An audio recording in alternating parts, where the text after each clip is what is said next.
Hi folks, this is Cole and this is my corner, which Barry has generously offered me to use if I wanted to share something particular.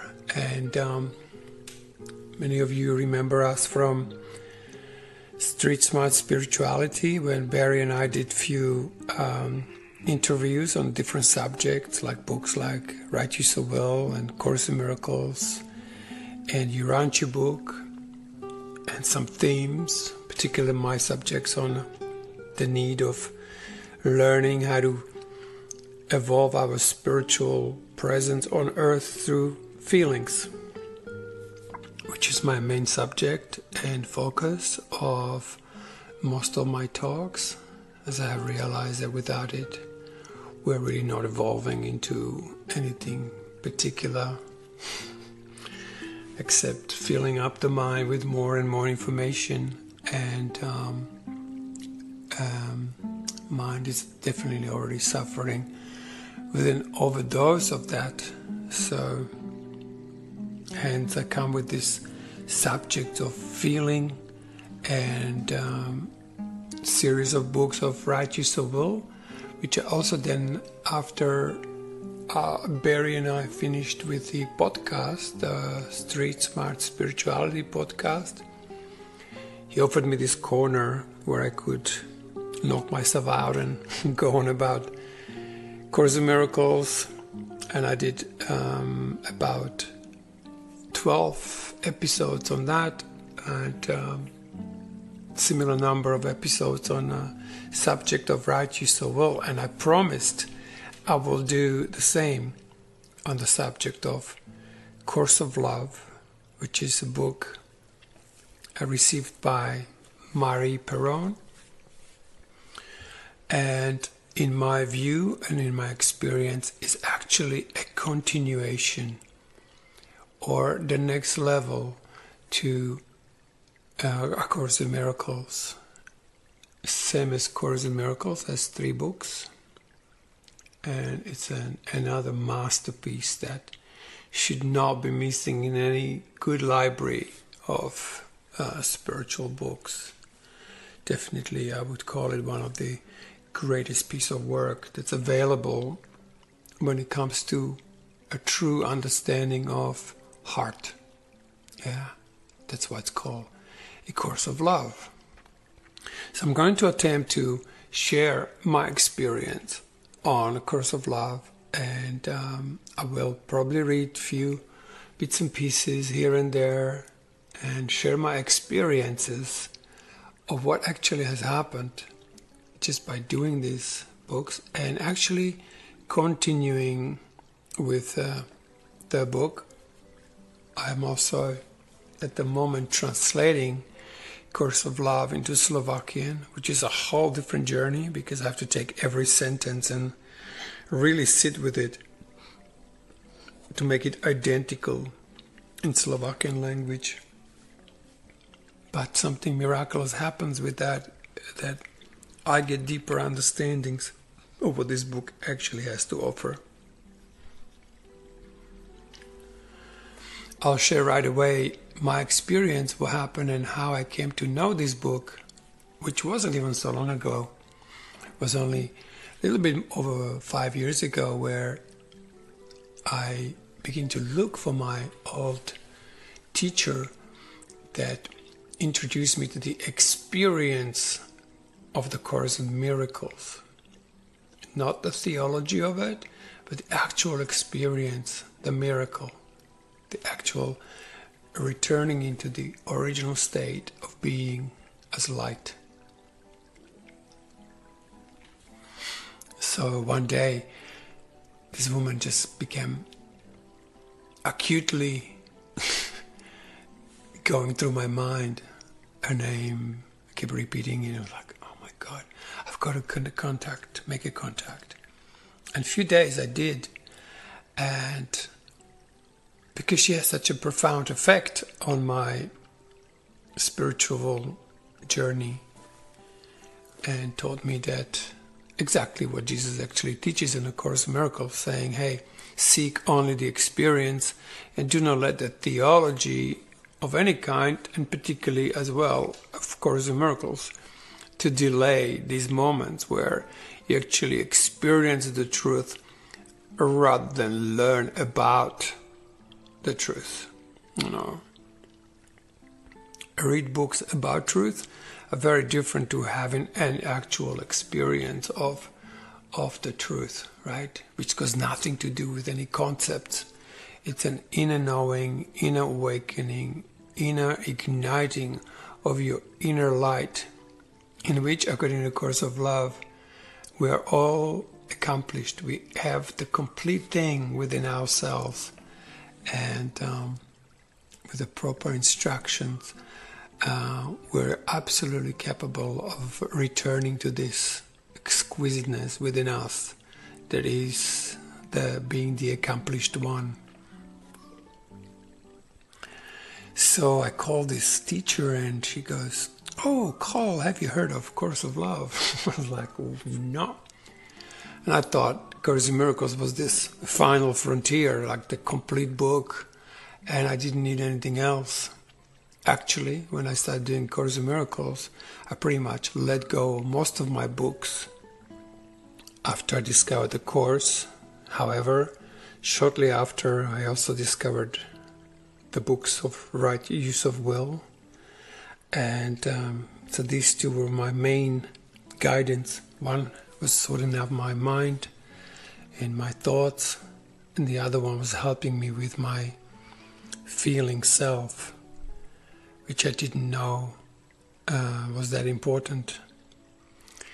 And so I got rid of all the books. Maybe I kept like the Tao Te Ching, or, you know, just very few books were left in my library pretty much.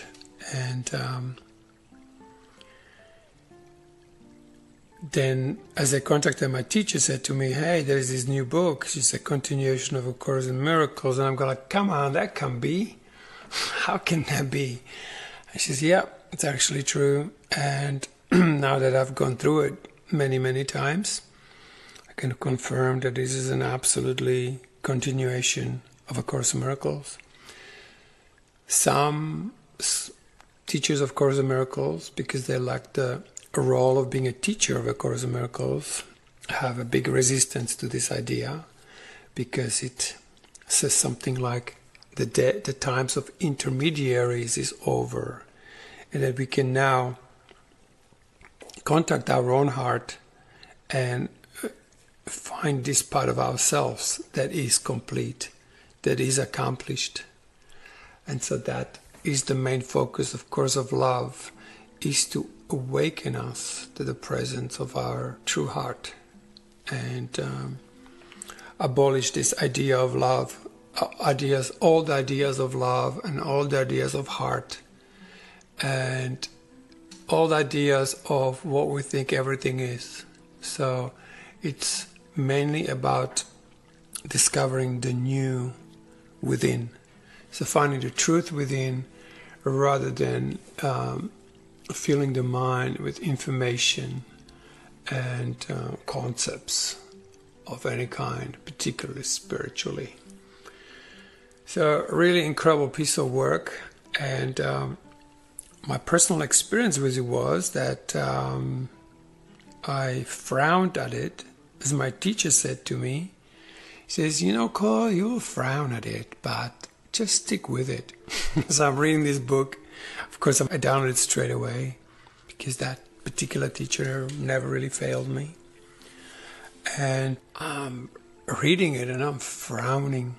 I was like, okay, she was right. I'm going to be frowning at this.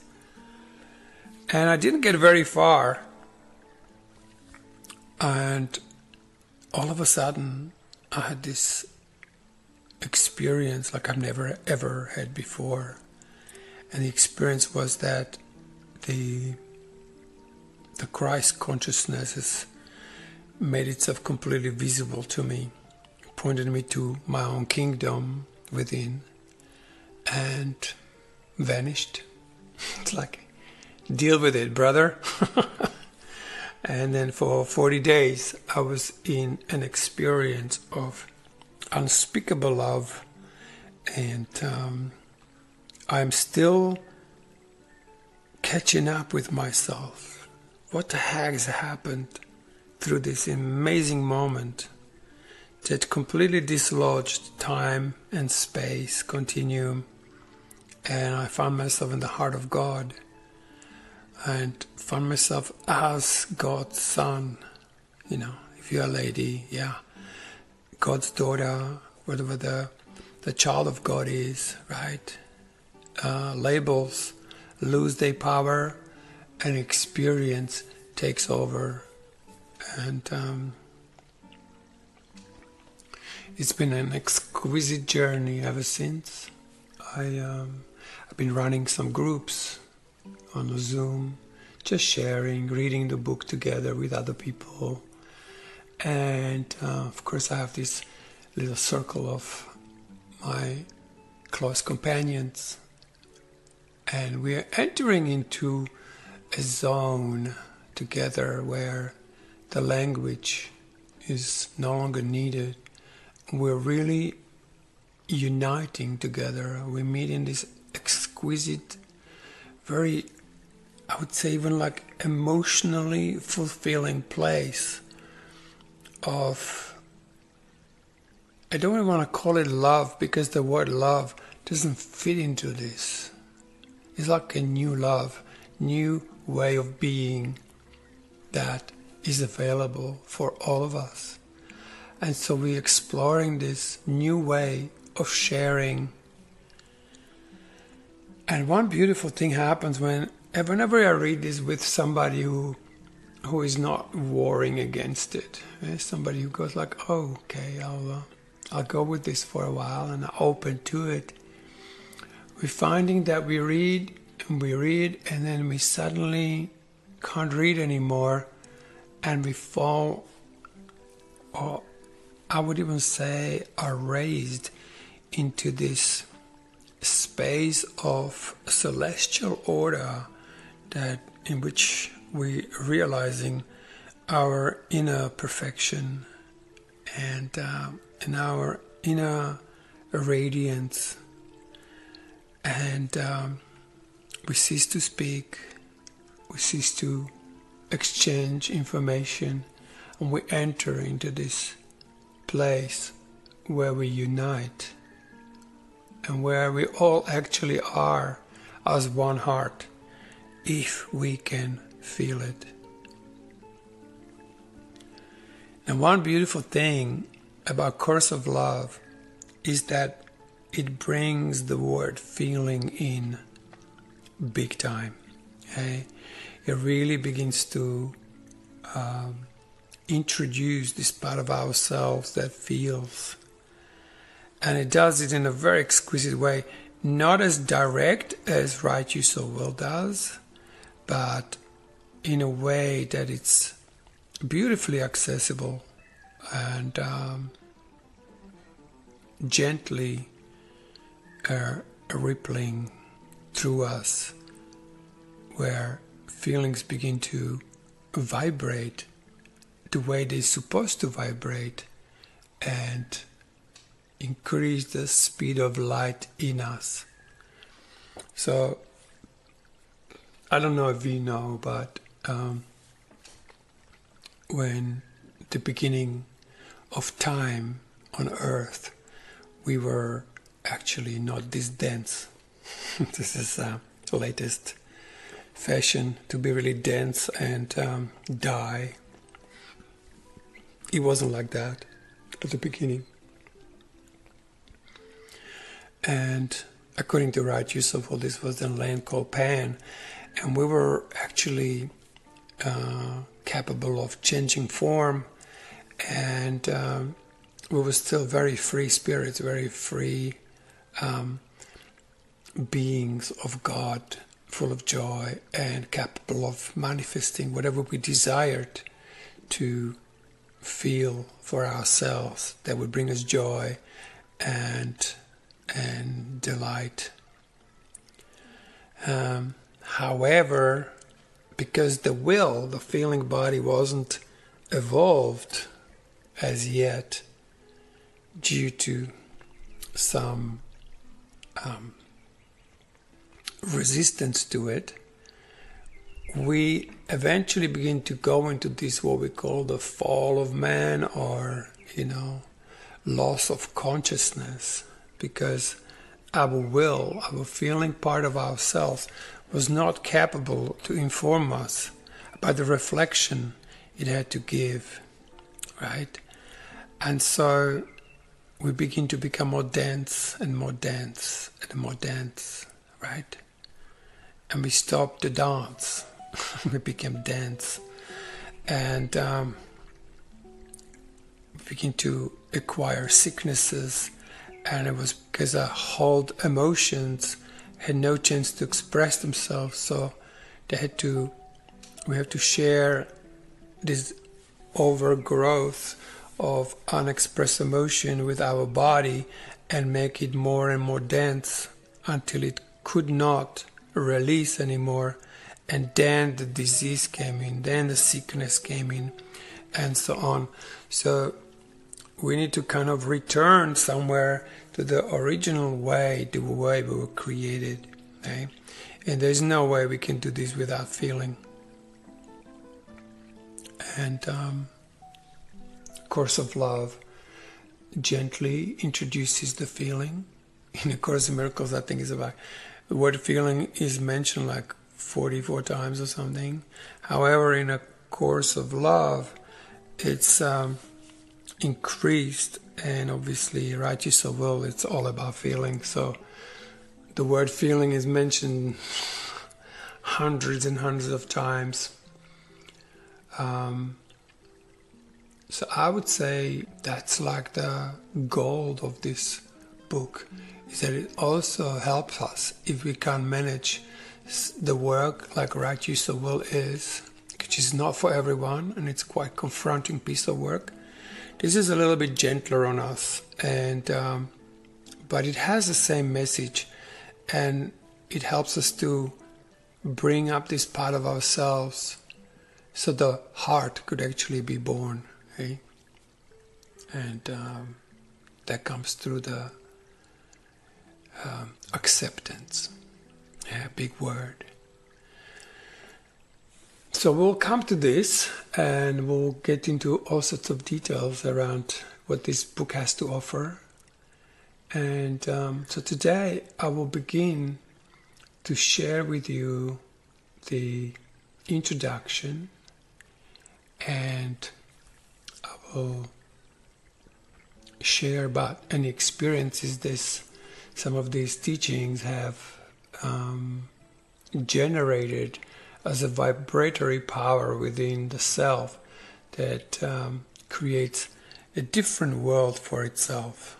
Yeah, like the golden age, the paradise, the return to paradise cannot happen until we change ourselves. And the change is not really that we become different than we are. We accept who we are. And that's a big understanding right there, that we begin to be who we really are. So many of us, when we were young, we were stopped in our evolution already early in early days. We were controlled with our sound. If you cried, they tried to calm you down. Don't express, If you made a sound, they start using some things to catch you out of your experience, and look over here, and they would just shake some rattles and get you to look out of yourself instead of allowing you to actually express what's really going on in there. So really our emotional intelligence has been shut down very early in our life. And for those of you who are okay with the word reincarnation, and this is not something I want to promote in any way, but this is lifetimes and lifetimes of conditioning to this place where we are constantly changed from what is our original destiny path. We're taken away from it. Later on, our parents who tell us, no, don't do this. Maybe you could do this. Maybe you could do that. And you become, or your peer groups begin to alternate your reality and take you away from what you truly wholeheartedly desire. And so it becomes a habit, and we become somebody else, right? And instead of doing what we love doing, we end up doing things we don't want to do. And then comes a society that puts you in a position where you often have to do what you don't really want to do. So people go like, oh my God, Monday, here I go again, another 5 days of slavery, hey? Instead of waking up in the morning and going like, oh my God, it's Monday, I can't wait to go to a place that I love, putting my energy into. I think you might be hearing this amazing bird. Listen to that. Now, this bird in Australia comes in the spring and it calls for the partner in his life. And it does this until it comes. And if it doesn't, it does that sound the whole summer. And it drives us nuts. Not really. I'm used to it now, but I tell you, first time when I discovered this, I was not happy. 3 a.m.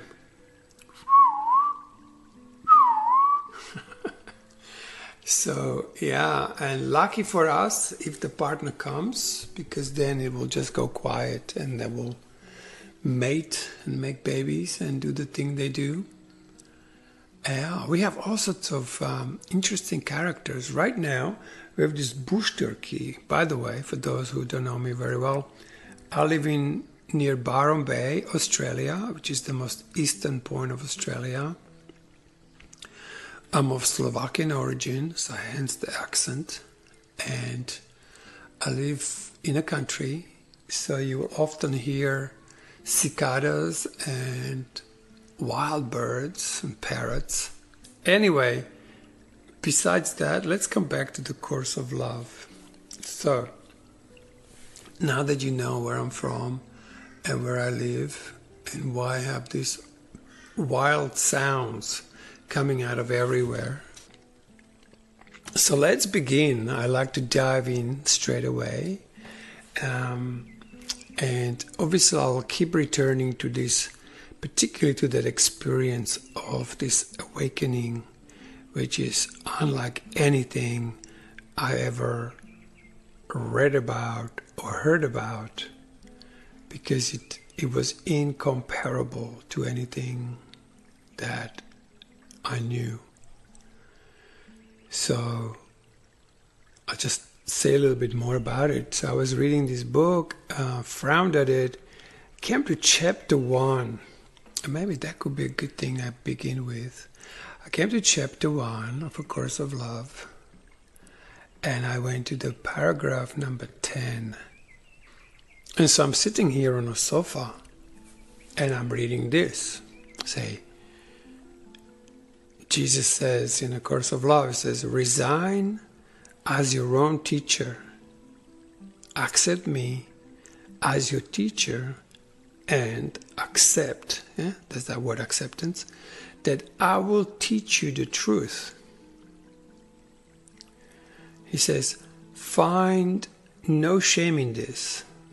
You cannot learn what I will teach you without me. You have tried in countless ways and can still try again. And he goes, but you will not succeed. Yeah? Not because you're not smart enough. Not because you will not try hard enough. But because it is impossible. It is impossible to learn anything on your own. Your determination to do so only blocks your learning. Because, and let me put it this way, the paradise, the original heaven, you needed do nothing. Once you deny this fact, you begin to have to effort and do things. And you even think learning is a good thing. But actually, it's blocking you back to truth. The more effort you put in, the less the kingdom of heaven can support you. Because it was designed for you to be happy, for you to not effort, right? So there is no way you can get to it. See, your determination to do so only blocks your learning. And then he goes, it is only through union with me that you learn, because it is only in union with me that you are your capital S self. So there I sit here and I'm going, through Course in Miracles, I think I've developed an incredible relationship with Jesus, because he taught me things I had no idea I had to learn, and he did encourage my learning, right? In A Course of Love, he begins to discourage you from learning and go into the sort of unlearning, which is still a learning, to a point where you stop learning.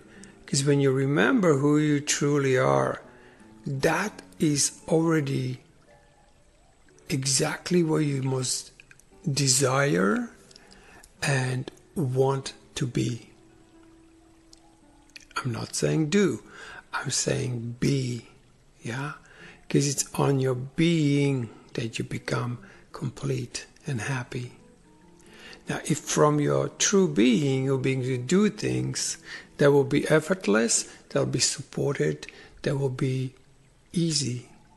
The minute the struggle comes in, you are going actually against your natural inheritance. Yeah? Popular opinion is otherwise, but this is not so. I'm just sharing my learning with this. And so I'm sitting here going like, Jesus says, accept me. And I thought, I think I have a pretty good relationship with this Jesus dude. And what else is required? What I noticed is that I had a connection to Jesus maybe 8.7 out of 10. And so I thought, that's pretty high. That's good. Now, there's one thing in spirituality that I want to drive home. In spirituality, there is no levels. Well, ego loves levels, and it'll tell you all sorts of things about spirituality that you need to achieve, which will get you absolutely nowhere. In spirituality, it's yes or no. Yeah? You either fully accept Jesus or you don't. You accept truth or you don't. If you accept truth, you become indescribably happy, and that's how you know you accepted it. If you're not indescribably happy, somewhere it's not true, right? I'm only saying this because that's what I learned from that experience. So I realized that, yeah, I was close to Jesus, but I realized it wasn't total. And in this moment, particularly when he said, not because you are not smart enough or that you will not try hard enough, but then he says, because it is impossible. And in that moment, I went from 8.7 to 10. And I went, okay, the moment that happened, the presence that appeared here, and I'm not talking about any form, any images of Jesus, any angels, nothing. It was just a pure presence appeared to me and didn't say a thing. It just looked into me, into a place where the kingdom within abides, where it is. Yeah? He told us 2,000 years ago or more that the kingdom of heaven is within, or he says, my kingdom is not of this world, which still applies. It's like I found this kingdom that just does not fit to this density that in which we appear to seem to be. Yeah, it's just not our inheritance, it's not our home. But we separated from this inner seeing, inner knowing of the kingdom. We made up these eyes that see on outside, and instead of being in a kingdom, we're looking out of the kingdom onto a place that's not exactly it. In some way it is, but not the way we see it. So in that moment, he pointed me to the kingdom, and then that presence was gone. However, that to which that presence pointed to was suddenly alive. And it didn't immediately start with like, wow, but I have to say that I closed my eyes and opened them, and suddenly everything looked different. Like, whoa, this is, something happened just then. Huh? What did I do? I read a paragraph in a book that I was frowning at, right? And this was 1 week after acquiring Course of Love. So, 3 hours later, my friend comes in, and he thought I was on drugs. I was like, call you on drugs? I said, no, just read something profound, and I had this something happen, and I couldn't even really put it into words like I'm putting it now. I was so overwhelmed by the enormity of this experience, hey? And I say I, as I knew myself as then, right? Because in some way the I eventually disappears into, like a drop of rain in the ocean, just vanishes into the wholeness, and instead of a perceiver, you become an experiencer and giver of who you are. Your inner radiance turns on and doesn't turn off. And then you still find yourself in this seeming reality that looks like outside, and things are still happening, and yet it's all different. 3 days later, I could hardly handle what was happening.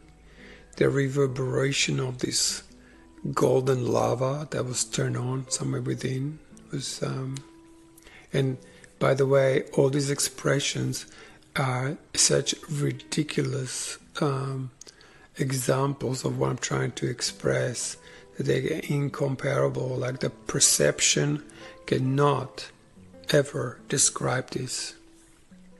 So we have Rumis, and we have, the books that are trying to point to something that it's impossible to see with these eyes or in this world as we know it. But it's entirely possible, right? With the right guidance, and with obviously grace of God, grace of love, grace of this presence that is living in all of us. It's not outside of us, it's within. We got a call for it, and there it is. It's basically waiting for us. So in this one instant, I lived for 40 days in this absolutely wild transformation, and it never really stopped happening, except the intensity is not as big, which is in some way a relief. It's like I resigned from work, just couldn't do what I used to do, and again, I was trying to fit this world into that world, and that was the whole learning that had to occur, that I had no understandings. What actually also happened, as soon as I had this experience, I just could not read Course of Love. Just couldn't read it. And I put it aside for 6 months. The only thing I could, and I wasn't reading it, I was just listening to it. I was listening to the epilogue. It was the only section that I could handle. I just could not take any verbal or perceptual information whatsoever. So yeah, I don't want to scare you. Just kidding. But it was, for me personally, it was very intense experience. So before I go any further, I'd like to finish off that paragraph. And then it says, so it's impossible to learn anything on your own. So we need this guidance. We need this, call it Holy Spirit, call it the wholeheartedness within, call it whatever. It's this other thing in you that just knows how to take you home. Yeah? It's like the GPS, you just press home and it'll just drive you home basically. Whichever route it takes, you get home. This is the same thing. Your determination to do so only blocks your learning. It is only through union with me that you learn, because it is only in union with me that you are yourself, capital S. All your effort is based on disbelief of this truth, and your attempts to prove that this truth is not the truth. All this effort brings you is frustration. All your seeming success from this effort, effort, because in truth there is just, it's effortless, brings you is the pride to offer to your ego. I can do this on my own. I don't need anything. All I have to do is do this and that, and I'll be fine. Good. That's the ego mind that just basically doesn't wish you well, eh? You made the ego without love, and so the ego doesn't love you, and it'll offer you anything to keep you away from your true self. This gift your ego demands is not worth the price you pay. Price of this gift is everything. So, this was the part that, after reading that paragraph, I just could not open Course of Love for quite some time. Not everyone has this experience, as I'm learning, as I get to know more and more people who are doing this.